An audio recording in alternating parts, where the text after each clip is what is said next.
பத்திரிகையாளர் நண்பர்களுக்கும் பொதுமக்களுக்கும் எனது மாலை வணக்கத்தை தெரிவித்துக் கொள்கிறேன். இப்போ பார்த்தீங்கன்னா 2 நாட்களுக்கு முன்னால் மதுரை பகுதியைச் சேர்ந்த சிறுத்தை கனி என்ற விசிகா நபர் ஒரு பொது வெளியில் பொதுமக்கள் பயன்பட்டுக்கிட்டு இருக்க ஒரு இடத்துல பேசியிருக்காரு.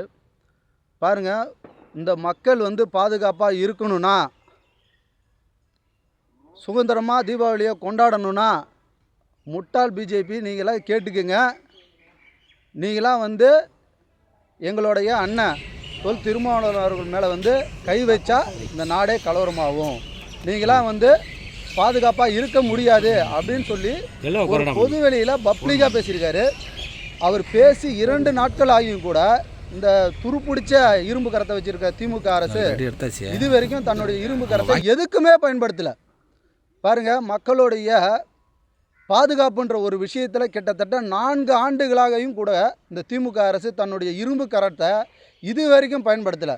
மெத்தப்பட்டமென் ஆரம்பித்து இளைஞர்களுடைய பாதுகாப்பு போய், பெண்களுடைய பாதுகாப்பு போய், அதாவது பார்த்திங்கன்னா முதியோர்கள் ஆரம்பித்து இளைஞர் ஆரம்பித்து பெண்கள் போய் கடைசியாக சட்டத்தை பாதுகாக்கக்கூடிய காவலருடைய பாதுகாப்பு கூட போன அப்புறமும் கூட தன்னுடைய இரும்பு கரம் பயன்படலை.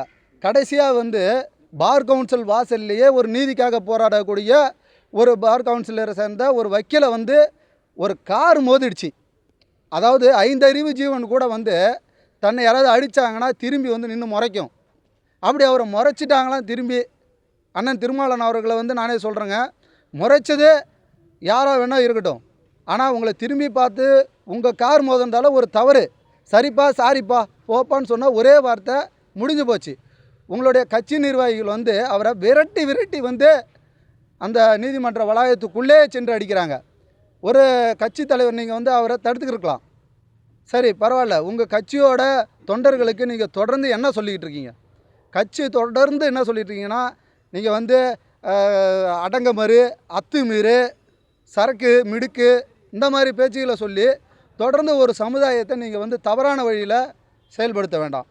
நீங்கள் இப்போ எங்களோட பகுதிக்குள்ளே பாருங்கள், ஒரு சிறுத்தை குட்டியாக இருந்தாலும் செருப்பை கட்டி அடிப்போன்னு சொல்கிறீங்க. நாங்கள் என்ன கேட்குறோம், உங்களுடைய பகுதினா பாகிஸ்தானா? உங்களுடைய பகுதினா பாகிஸ்தானா? அங்கேயும் மக்கள் தானே வாழறோம், அங்கேயும் வாழறது எங்களோட சகோதரர்கள் தான். பாரதிய ஜனதா கட்சியோட பொறுப்பில் இருக்கக்கூடிய அனைத்து பட்டியல் சமுதாயத்தை சார்ந்த மக்களும் நாங்களும் இங்கே இருக்கிற அனைத்து சமுதாயமும் ஒன்றா இணைந்து ஒரு சந்தோஷமான வாழ்க்கையில் இருக்கிறோன்னா அது பாரதிய ஜனதா கட்சியில் முடியுது. நீங்கள் சமுதாய ரீதியான சில விஷயங்களை சொல்லி நீங்கள் வந்துடாதீங்க, அங்கே வந்துடாதீங்க, இங்கே வந்துடாதீங்கன்னு சொல்லி இப்படிப்பட்ட பிரிவினையை உருவாக்க வேணாம்.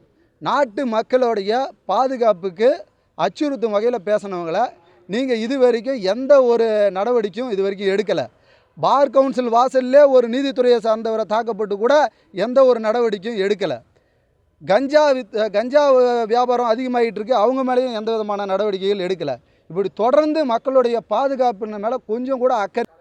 பாரத பிரதமரோட கான்வாயை நாங்கள் நிறுத்திடுவோம், எங்கள் முன்னாள் மாநில தலைவரை வண்டியை நிறுத்தி நாங்கள் அடிச்சிருவோம், இப்படிலாம் ஒரு அநாகரிகமான பேச்சுக்களை பேசுகிறத தயவு செய்து நிறுத்திக்கிங்க.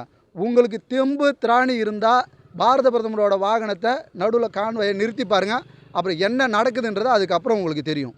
அதாவது பொது வெளியில் பேசக்குள்ள ஒரு நாகரிகமாக உங்கள் கட்சி நிர்வாகிகளுக்கு பேசணும்னு சொல்லி அண்ணன் திருமாவளவன் அவர்கள் வலியுறுத்தணும்னு சொல்லி நாங்கள் கேட்டுக்கொள்கிறோம். மேலும் திராவிட அரசு, தமிழக அரசு மக்கள் நலன் மேலே கொஞ்சம் அக்கறையாக இருக்குமாறு பாரதிய ஜனதா கட்சி சார்பாக கேட்டுக்கிறோம். நன்றி.